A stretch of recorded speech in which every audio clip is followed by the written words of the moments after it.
আমাকে যে ছেড়ে দাও, আমাকে মেরো না, আমাকে ছেড়ে দাও।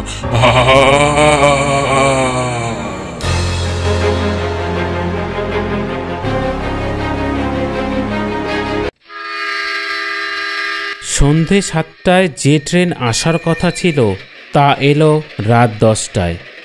ট্রেন লেট যেন এখন এক স্বাভাবিক বিষয় হয়ে দাঁড়িয়েছে।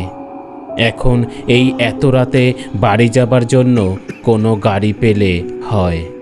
স্টেশনের বাইরে গিয়ে দেখলাম দোকানদার তার দোকান বন্ধ করে বাড়ি যাবার প্রস্তুতি নিচ্ছে। ও কাকা, মোহনপুর যাবার কোনো গাড়ি কি এখন পাওয়া যাবে? আমার এই কথা শুনে দোকানদার আমার দিকে ঘুরে দাঁড়ালো এবং বলতে থাকলো, না বাবা, এখন এই এত রাতে গাড়ি পাবে কোথায়? রাত 8টা বাজলেই তো সবাই বাড়ি চলে যায়। তা তুমি যাবে কোথায় বলো তো? আসলে আমার বাড়ি মোহনপুর গ্রামে। যান্ত্রিক গোলযোগের কারণে সন্ধে 7টার ট্রেন এখন এলো। এখন কোনো গাড়ি নেই, তাহলে এখন আমি বাড়ি যাব কিভাবে? তা আর কি করবে বলো? আর তো কোনো উপায় নেই। তবে সামনের জঙ্গলের মধ্যে দিয়ে মোহনপুর গ্রামে যাবার একটা শর্টকাট রাস্তা আছে, কিন্তু এত রাতে ওই পথ দিয়ে না যাওয়াই ভালো। শুনেছি ওই জঙ্গলে রাতে নাকি ভূত প্রেত ঘোরাঘুরি করে। না বাবা, তুমি বরং আজ রাতটা এই স্টেশনে কাটিয়ে দাও, আর সকাল হলেই বাড়ি চলে যেও। কিন্তু তার এই ভূত প্রেতের বিষয়টি আমি বিশ্বাস করতে পারলাম না। তাছাড়া সারা রাত এই জনশূন্য স্টেশনে থাকাও আমার পক্ষে সম্ভব ছিল না। তাই ঠিক করলাম ওই জঙ্গলের মধ্যে দিয়েই আমি আজ বাড়ি যাব। জঙ্গলের ভিতরে প্রবেশ করতেই হঠাৎ করেই বৃষ্টি শুরু হয়ে গেল। সঙ্গে ছাতা ছিল না, তাই বৃষ্টির হাত থেকে বাঁচার জন্য আরও দ্রুত হাঁটতে থাকলাম। এভাবেই জঙ্গলের মধ্যে দিয়ে যাবার সময় আমি এক হাসির আওয়াজ শুনতে পেলাম। তবে ভাবলাম হয়তো কোনো শেয়ালের ডাক, অনেক দূর থেকে আসছে, তাই হয়তো হাসির আওয়াজের মতন শোনাচ্ছে।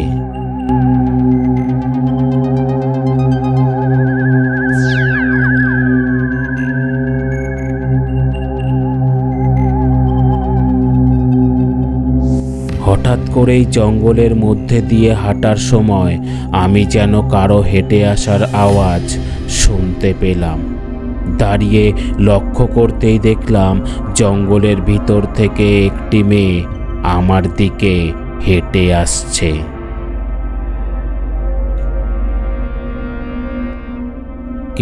কে তুমি? এত রাতে একা এই জঙ্গলেই বা কি করছো? তোমার বাড়ি কোথায়? আমার নাম মালতী। আমার বাড়ি মোহনপুর গ্রামে। আসলে জঙ্গলের মধ্যে দিয়ে বাড়ি যাচ্ছিলাম, কিন্তু আমি রাস্তা হারিয়ে ফেলেছি। এখন কি করে বাড়ি যাব তা বুঝতে পারছি না। তার বাড়ি আমার গ্রামেই হওয়ায় আমি কিছুটা স্বস্তি পেলাম। যাক, একজন সঙ্গী পাওয়া গেল। এবার আর কোনো চিন্তা নেই, আর কোনো ভয় নেই। এবার দুজনে একসাথে গল্প করতে করতে বাড়ি যাব।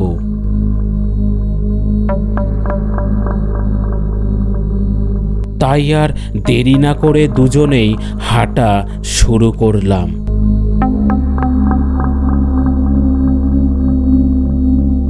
এভাবেই জঙ্গলের মধ্যে দিয়ে যতই এগিয়ে যাচ্ছিলাম ততই যেন বৃষ্টির বেগ আরও বাড়তেছিল।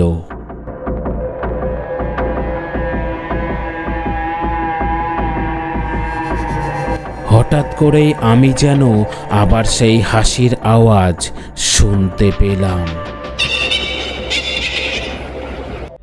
তবে কি মনে হতে আমি পিছন ঘুরতেই যা দেখলাম তাতে আমার গায়ের লোম খাড়া হয়ে গিয়েছিল। দেখলাম কোথায় সে মেয়ে, তার জায়গায় এক প্রেতাত্মা হাওয়ায় ভাসছে। তার চোখ দুটি যেন রক্ত জবার মতন লাল হয়ে আছে।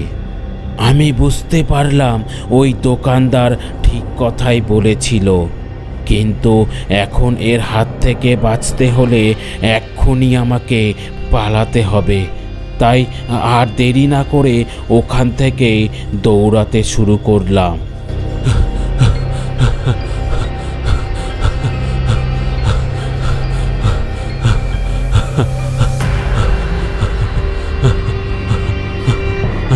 কিন্তু আমি যতই জোরে দৌড়াতে থাকলাম ততই যেন ওই প্রেতাত্মাটি আমার কাছে আরো এগিয়ে আসতে থাকলো।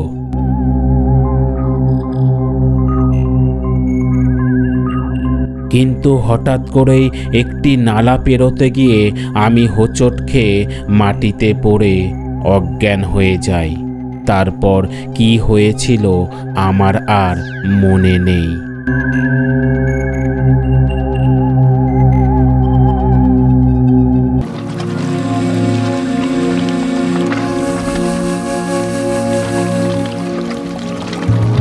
সকালে ঘুম ভাঙতেই দেখলাম আমি অন্য কারো বাড়িতে আছি এবং আমার সামনে গত রাতের ওই দোকানদার দাঁড়িয়ে আছে।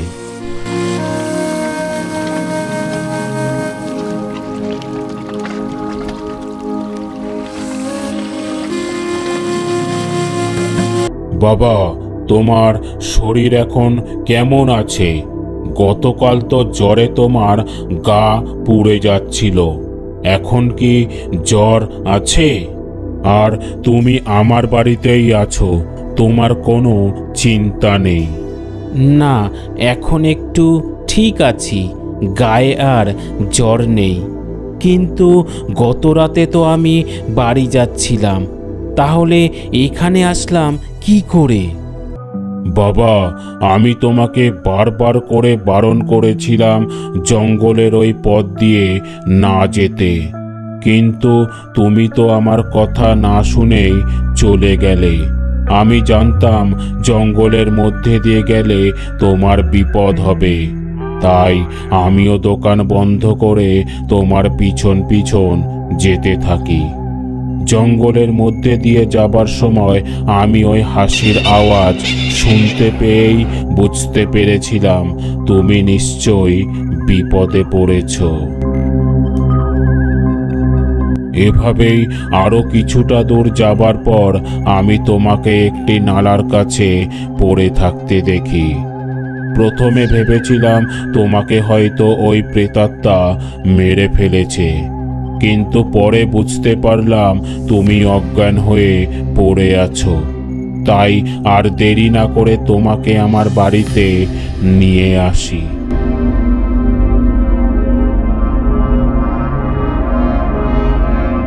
তোমার ভাগ্য ভালো ছিল যে তুমি ওই প্রেতাত্মার হাত থেকে বেঁচে গেছো। আজ পর্যন্ত যারা ওই প্রেতাত্মার কবলে পড়েছে তারা আর কেউই বাঁচতে পারেনি। জঙ্গলে শুধু তাদের লাশ পাওয়া গেছে। আসলে আজ থেকে 5 বছর আগে এমন এক বর্ষার রাতে একটি মেয়ে জঙ্গলের পথ দিয়ে বাড়ি ফিরছিল, কিন্তু তখন ওই জঙ্গল ছিল দুষ্কৃতীদের আস্তানা। সন্ধ্যা নামলেই তারা তাদের অপকর্ম শুরু করে দিত। ওকে দেখতে পেয়ে দুজন দুষ্কৃতী ধাওয়া করে, তবে মেয়েটি তাদের সাথে দৌড়ে পারছিল না। একসময় ওই দুষ্কৃতীরা মেয়েটিকে ধরে ফেলে তার সাথে প্রথমে বাজে কাজ করে এবং তারপর তাকে মেরে ফেলে।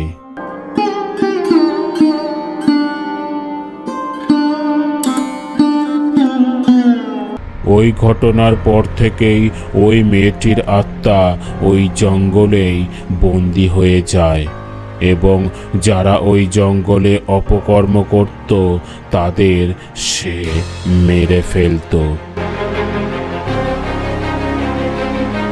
তবে মেয়েটি হয়তো বুঝতে পেরেছিল তুমি ভালো লোক, কোনো দুষ্কৃতী নও, তাই ও তোমাকে প্রাণে না মেরে ছেড়ে দিয়েছে। এরপর আমার প্রাণ বাঁচানোর জন্য আমি তাকে ধন্যবাদ জানিয়ে ওখান থেকে চলে আসি এবং মনে মনে প্রতিজ্ঞা করি আর যাই হোক না কেন কোনোদিনও রাতের বেলায় কোনো জঙ্গলের মধ্যে দিয়ে যাবই না।